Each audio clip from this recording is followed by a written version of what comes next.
The Commanders going for their, let's see, 1, 2, 3, fourth win in a row, Cakes. 4 wins in a row would be Four huge. wins in a row. When's They're the last 3 time and they 1 won 4 in a row? atop the NFC East. Gotta look at that. And they take on a Cleveland Browns team that has been struggling. Their offense has really struggled. Now, we had an insider on the show yesterday or 2 days ago, and John Fanta, known for his college hoops insight, but he follows the Browns closely, and he said, well, defense is good. And Brian Baldinger, Odyssey insider, came on the show and said the defense is good. So maybe it's going to be a challenge for Washington's offense. And we're kind of posing the question here, which side of the ball do you think really needs to step up to get the win? The offense has been rolling. The offense is not really punting the ball. Jaden has been on fire. The ball is barely hitting the ground ever. They're scoring a ton of points. Over 38 points or more in the last 2 games. First time since 1991. But the defense, at least, I know they didn't stop the run, at least on the scoreboard, played better against Arizona. To get a win, what do you think needs to happen? I think easily the defense is the unit that has to play better. Maybe I'm drinking the Kool-Aid, but I'm expecting the offense to score at least 24 points. To just be legit. I know You that. want to put that $10 up? I don't know. Maybe I will, but I just feel like this offense is they're just humming along, and I don't think they're going to come out and score 17 points, even though the Browns, might be one of their bigger challenges defensively. I think out of the last 2, Cincinnati's defense, especially against the runs, not very good. Arizona's defense isn't very good. I think that Cleveland's going to be a challenge defensively. They might be, but I feel like Jaden and the offense can impose their will on that defense. I don't think they're that scary. By the way, it's not as far back as I thought it was. The last time Washington won 4 in a row, it looks like 2021. They beat Tampa, Carolina, Seattle, and Vegas. So it hasn't been. Okay, so under Ron, they actually had a 4-game heater. Yeah. Now, I'll be the first one to admit that I don't know anything about X's and O's specifically on defense. I know nothing about how you draw up good defense. But I watched Joe Witt's presser, and he brought up some good points as far as stopping the run. You want to play audio? Okay. Yeah, it's a holistic deal. When you're stopping the run, you also have to look at who they have at their skill positions and who do you want to take away and when do you want to take them away. They can push the ball vertically. They have really good receivers with Judy and Coop out there. Had history with them. David's going to be back. He's a weapon that they haven't had. So let's remember Cincinnati when we went into that one, they hadn't had all their guys. And then, Higgins came back and they did whatever they did to us. And then the next game they did the same thing. So when you get those weapons, it changes the play caller's mindset. So they have David coming back, and he's gonna add a third element with those guys. He's talking about Njoku, their tight end. Yeah. Right. So he's missed the last few weeks. So what he pointed out, and he said, listen, we're working on it. Trust me, we're working on it, and we are going to get better at stopping the run. They're aware of, that being a huge issue. He says there's like 3 runs that everyone's just doing against us that we will get figured out. Right. But he did make this point. He said it's not just like everyone's just looking at the guys up front and the linebackers. He goes, if we could play better on the back end, then we don't have to have those extra guys on the back end right now because everyone's so worried about our secondary. I got my safeties and helping out on the back end. If I can get the back end straight, then I can get the help that we need up front to stop the run. So everything he doesn't trust his in. corners in one-on-one coverage. Right. So that's what's hurting. That's what's hurting the run stopping is because they got to use an extra guy or two personnel-wise for the passing. The guy that's really surprised me on this Browns offense is Jerry Jeudy. He leads them in yards right now, near 200. He's got 197. When I saw the deal they gave him in the offseason after they traded for him, he's not getting top of the market wide receiver money, but he's making good money. I want to say it's like $14 or $15 million a season. I was like, why are they giving Jerry Jeudy that sort of money? He's become a pretty effective weapon for Deshaun Watson. I feel like he's he's not an elite receiver, but I feel like he's a really good receiver. Weird seasons in Denver. He was in injury plagued while he was in Denver, so never really got going there. But they've got a decent 1-2 punch in Judy and Cooper at wideout. And on if paper, Njoku comes back, and that's on paper, their and weapons Njoku. are better than Washington's. right. On paper. I'm not saying the results, because results clearly haven't been better. I mean, the way Robinson's running, I kind of would take Robinson over Jerome Ford, but with the other guys, maybe you're right. But anybody can run against Washington. Yeah, B-Rob, it doesn't matter problem who it with is. B-Rob is he popped up on the injury report. Yeah, he's got the knee. Is it a knee? It worries me a little bit, especially with Eckler. I mean, we don't know 100% whether Eckler's playing yet or not. Well, I think he was back 100% in practice yesterday. Eckler? I think so. Okay, so We'll I think it was a full go. Okay, well, that's So encouraging. I think he's you know, Abraham would probably because I give us watched Quinn. I mean, if he comes in without an injury tag, that's great news no, for the I Commanders. think he's going to be good to go. Fantastic. I saw a report that Robinson wasn't playing, but it was from ML Football, so I knew it was shaky. Yeah, we just don't know. Mm. But then that just means a bigger role for Eckler, and McNichols can step in if needed. And he showed he could do that last week. Yeah, but they need B-Rob against this defense. That would be nice. 800-636-1067 if you want to chime in. Who do you think needs to step up? I mean, the offense has stepped up. I don't know that you brought it up, but we were talking about this during the break. Yeah. Pass blocking in week 4, the 33rd team, which employs a bunch of ex-NFL coaches and real legit guys who have great resumes. They have Washington last week with the number 1 pass blocking offensive line, which is unbelievable. Number 1, no sacks allowed, and they take into account pressure rate, sack rate, and quarterback's time to throw. Now that's just for that week. For week 4. Do they have a season long? I don't know. I'd have to look. I'd have to go through their site, but I've seen other analytics where pass blocking they've been top 10. I'll look up on PFF, see what they have. I noticed it the last couple of weeks. Sure, there are times when Jaden gets rid of the ball quickly, but there are other times where he's been back and he's patting the ball, looking around for what seems like 4 or 5 seconds, and then he decides to take off. You know what I mean? Like he goes through it and then decides, let me just run. And it's not running because he's getting pressured immediately. It's running because it's been 3 or 4 seconds. I think the offensive line, I brought that up on Monday. Obviously, the last couple weeks, Terry McLaurin's going to get shine and Jaden Daniels is going to get shine. But the offensive line has been playing really well. No, it's been playing great. There's no question about it. I think the offense, certainly the defense has to play better, but they can't give up a bunch of yards. But I think the offense has to kind of keep doing what they're doing. Not necessarily to outscore other teams, but just to keep that Deshaun Watson and that offense off the field. Because, the way the offense has been clicking, they got long drives and they're keeping the ball away from the other team's offense. I think that's a key. I think the team has to keep clicking offensively. Right.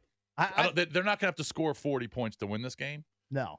But if they can keep the ball rolling, keep the clock rolling, even if they're kicking field goals, if they're taking 8-9 minutes off the clock, I think that helps. I think they're going to get after Deshaun Watson. He's already been sacked 19 times. We saw what they were confounding Kyler Murray last week. You didn't know what to do. He had 1 carry for 3 yards. Like, I don't know why he wasn't tucking it running, but the defense was confusing Kyler Murray last week. Hopefully you see more of that this week in Washington. Putting more pressure on Deshaun Watson. I'm not sure what Cleveland's offensive line situation is. I know their right tackle, Conklin, has been hurt.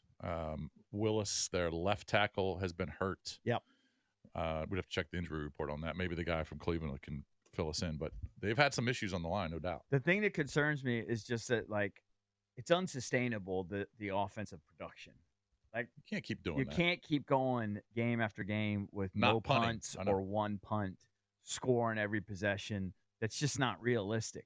So when you're off a little bit, how are you going? Is your defense good enough to still keep you in the game? I'm not convinced that we are. That's the only scary part. Well, I think the offense is very good, but it's unsustainable. The Browns have let bad offenses score 21 and 20 in the last 2 weeks against them. Right, but what's going to happen when they face a good offense? Yeah. They let the Raiders score 20 on them. They let the Giants score 21 on them. Right. And I would put the Commanders' offense in a different class than both of those offenses, at least through the first month. And that was a Raider game with Adams didn't play, correct? I believe he was out. Devontae. That was the most recent game. Yes, he was out. Yeah. And they scored 20, you said? The Raiders scored 20. The Giants scored 21. All right, 800-636-1067 if you want to chime in. Who needs to step up more? I don't know how you can ask the offense to step up more. Are you worried about Myles Garrett? Yeah. He's like the only guy I'm worried about, to be honest with you. Coleman, I believe, didn't allow one pressure last week. The rookie. Well, now he's going against the real deal. He's still sharing time sharing with with Cornelius yeah. Lucas, right? Yep. What, about 50% of the snaps? Something like it's that? basically 50-50 split. Right. Hey, it's working. It's clearly working what they're doing. Yeah. The good news is they appear to have cleaned up a lot of the penalty issues. That has to continue. They're doing great on third down. I think they're perfect on the season on fourth down, right? I think so. 5 for 5, maybe. Just can't let Deshaun Watson all of a sudden, turn reach back into the Watson time from machine, Houston. and all of a sudden start being the guy from like 3 years. I mean, ago. if he comes in here and air raids this defense to the tune of 280 to 300 yards, then that's concerning going forward. All right. Let's bang out a few of these calls. 800-636-1067 if you want to chime in. Play that music again, Cakes. I mean, here we are. 3-1. The opportunity to go 4-1. I don't want to look past these guys, but if we can knock them off, what a game against the Ravens. Now, Deshaun played him last year. Only completed 9 of 18 passes, but he had 3 touchdowns without a pick. Let's go to Mo. He was sacked 5 times last year by the Commanders. Mo, what's up? Good morning, gentlemen. Thank you for taking my call. Yep. What's up? I think the D tackles need to step up.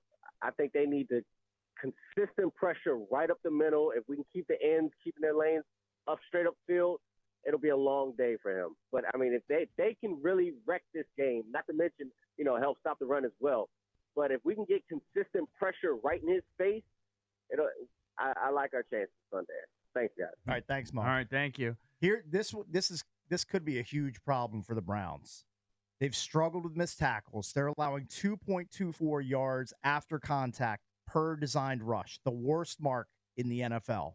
They allowed the Raiders, who hadn't topped 71 rushing yards all season, to go for 152 on the ground wasn't last that week. the big thing about? Weren't they talking about that with Brian? That like B-Rob, that his after contact yardage was like 4 yards it's a pop? absurd.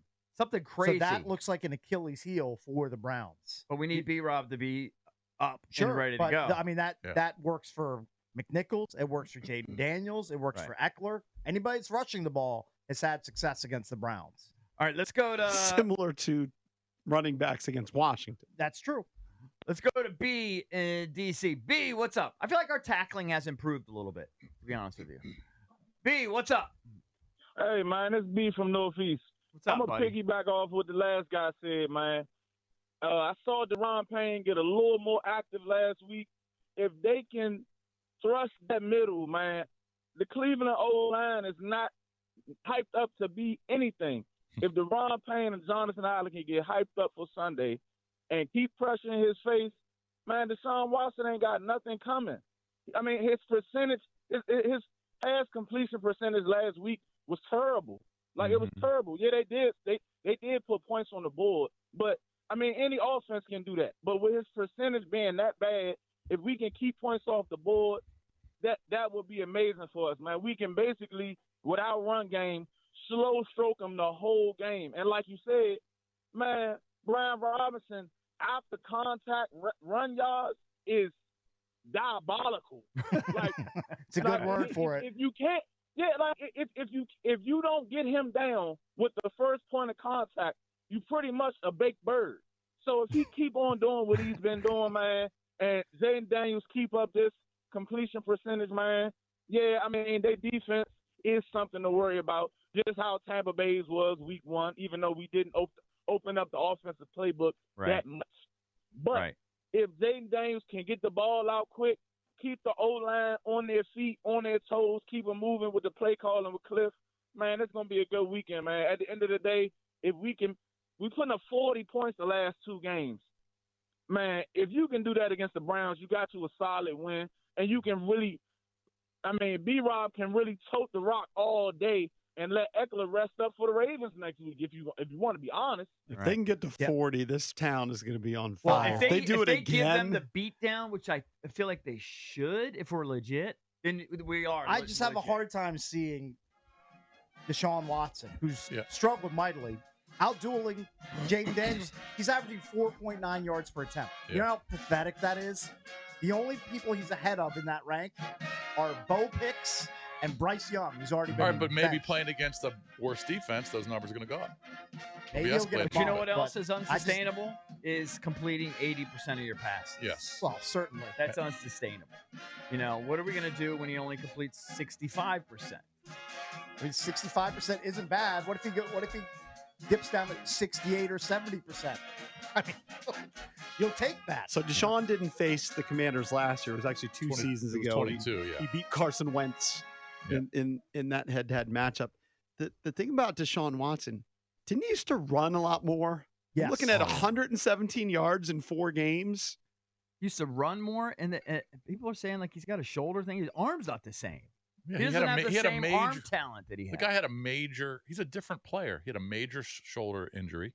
And, of course, everything that happened off the field. He's just a different person/player. By the way, another nugget about Can't compare him to what he was in Houston. The offensive line. This is from Pro Football Network. They've ranked all the O-lines coming into Week 5. They have the Commanders at number 12 overall in the league, which is great considering what we thought of them in the offseason. Oh, yeah. Their offensive line ranks number 1 in run block win rate through 4 weeks. I believe it. So they're really good at protecting Jaden, and they're winning in run blocking.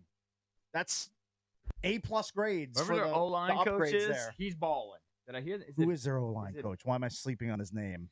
I have to look it up. Simmons or Johnson? Well, that guy deserves a merit raise. Well, just think of the quarterback sweep for a touchdown for Jaden this week. It was perfect blocking. He's fast, but he didn't get touched. He just kind of glided into the end zone. Mm-hmm. Great blocking.